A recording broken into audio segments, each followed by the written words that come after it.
Assalamualaikum warahmatullahi wabarakatuh. Baik, kami dari kelompok 1 akan mempresentasikan bab Al-Quran dan pemeliharaannya. Langsung saja pengertian Al-Quran.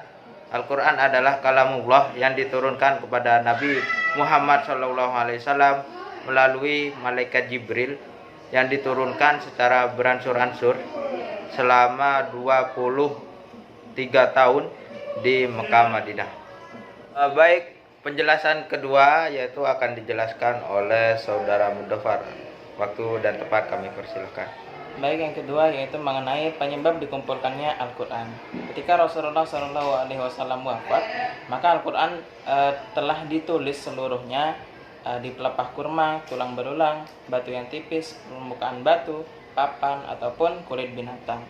Nah, Al-Quran sendiri itu dikumpulkan disebabkan kekhawatiran Umar kalau maut menyambar nyawa dari sahabat-sahabat yang hafid terhadap Al-Quran, bagaimana terjadi pada perang Yamamah. Pengumpulan Al-Quran didasari pada ketakutan Umar dan umat Islam yang lain akan banyaknya penghafal Al-Quran yang mati di medan pertempuran, dan kekhawatiran akan hilangnya tulisan-tulisan Al-Quran yang tercerai-berai, yang bisa hancur dimakan zaman. Yang contohnya adalah pada kulit binatang itu sendiri yang tidak mampu menjaga Al-Quran, sebab barang itu mudah berserakan dan juga hilang. Baik, penjelasan ketiga akan dijelaskan oleh saudara Hanani Roisa. Waktu dan tempat kami persilahkan. Baik, untuk poin yang ketiga kita membahas tentang cara pengumpulan Al-Quran. Di sini ada 3 tahap. Tahap pertama yaitu ketika zaman Nabi Muhammad SAW.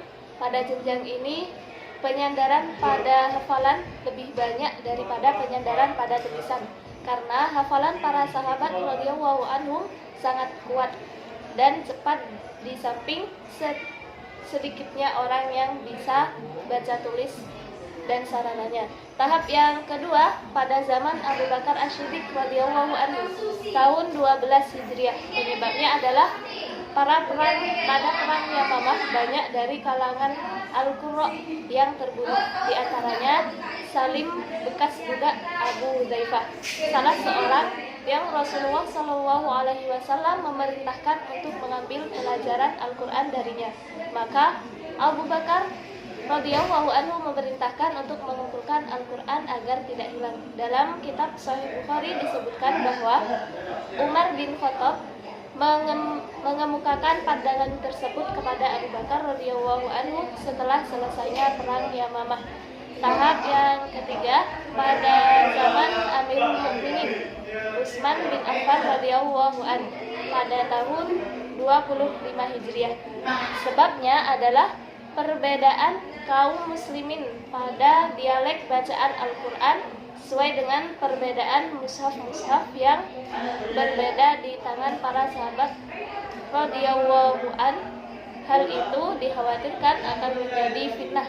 Maka Utsman radhiyallahu an memerintahkan untuk mengumpulkan mushaf-mushaf tersebut menjadi satu mushaf sehingga kaum muslimin tidak berbeda bacaannya, kemudian bertengkar pada kitab Allah Subhanahu wa taala dan akhirnya berpecah belah. Baik, kesimpulan di sini akan dibacakan oleh saudara Mudofar.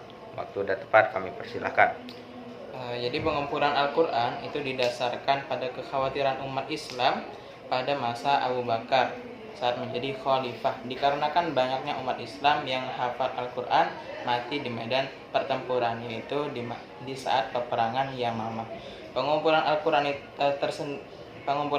sendiri pada masa Utsman bin Affan dikarenakan banyaknya perbedaan bacaan antara umat Islam dalam membaca Al-Quran yang ditemui oleh Hudzaifah Al-Yamani pada perang Armenia dan Azerbaijan.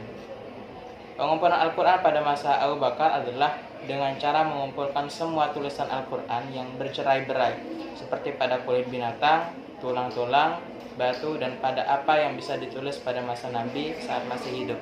Sedangkan pada masa Utsman, pengumpulan Al-Quran dilakukan dengan cara mengulang kembali pengumpulan yang dilakukan pada masa Abu Bakar, dan ditambahkan lagi dengan membandingkan dengan yang telah ditulis sebelumnya.